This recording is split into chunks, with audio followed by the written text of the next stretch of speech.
Hi all and welcome to Must Listen Music, my weekly review of all the newest and greatest album releases. First album this week is a name you will all be familiar with, and I'm glad to say they are back. It is of course Franz Ferdinand with their new album Always Ascending. Franz Ferdinand are certainly one of the best known indie bands of their generation, bursting onto the scene in 2004 with their critically acclaimed self-titled debut album, and of course that single, Take Me Out, which I guarantee is still being played at freshers' fairs around the country to this day. Always Ascending is the fifth studio album from the Scottish indie band, and it's their first non-collaborative album in 4 years.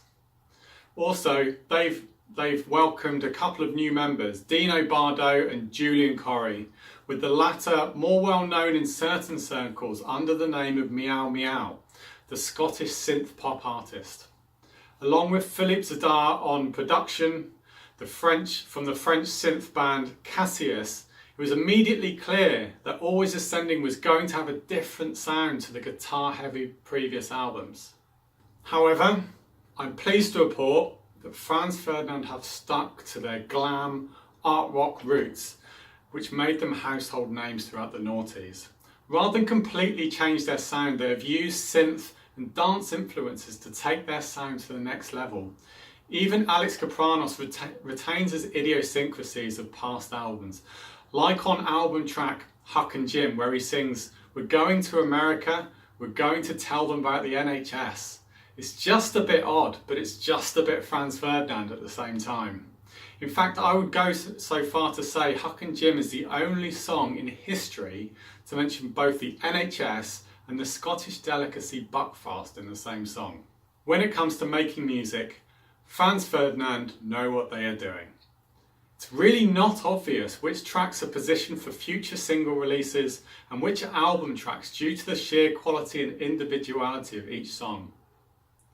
A level which actually they sustain throughout this album. In fact, my favourite track, Feel the Love, is the second to last track on this album. Lazy Boy, for example, is released as a single but actually only contains 23 different words. Yes, I counted them myself. Yet it's such a good track and certainly worth of single status. A real testament to the quality of the music Franz Ferdinand produce. Alex Kapranos is quoted in saying he wanted to make dance music but play it as a raw band, something they emphatically achieved with Always Ascending. It's a wonderful mix of classic Franz Ferdinand for the nostalgic people among us, but with a glimpse into their future. I actually didn't want to like this album, but it turns out I absolutely love it. Franz Ferdinand, Always Ascending is my first must-listen album this week. And my second must-listen album this week is from a new band called Holy Motors, and the album is called Slow Sundown. If you've ever got caught out on the music round of the pub quiz with that question, name an Estonian band, well now you have an answer. You are welcome. Holy Motors produce a sound on Slow Sundown like I've never heard before.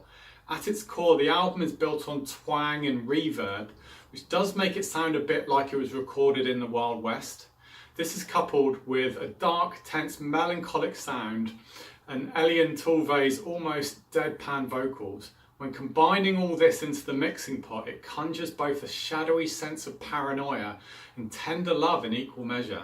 If I were to put this into a genre, it'd be somewhere between dark, psychedelic pop and Western infused Americana, but extremely hard to categorise this album without saying the words, kind of sounds like this, but it's got a bit of this. One thing is for sure, this album is not for the faint-hearted. If you're feeling at all down or depressed, I implore you, for your own safety, do not listen to this album.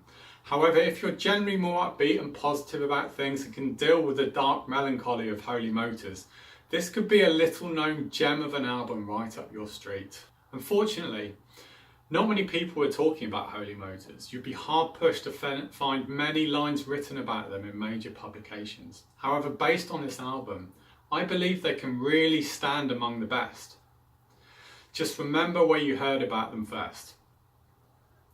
Lead single, Honeymooning, which weirdly sounds uncannily like Chris Isaak Wicked Games, but anyway. This song really epitomises the ultra laid back, beautiful, wistful sound of Holy Motors. Now I was going to say something super insightful about the lyrics, but it's really hard to make out what Tove is saying. Although if you've got 3 minutes to spare, have a listen to this track as it's a great example of Holy Motors, and they will determine whether this album is for you. Holy Motors, Slow Sundown wraps up my must listen albums for this week. See you again next week.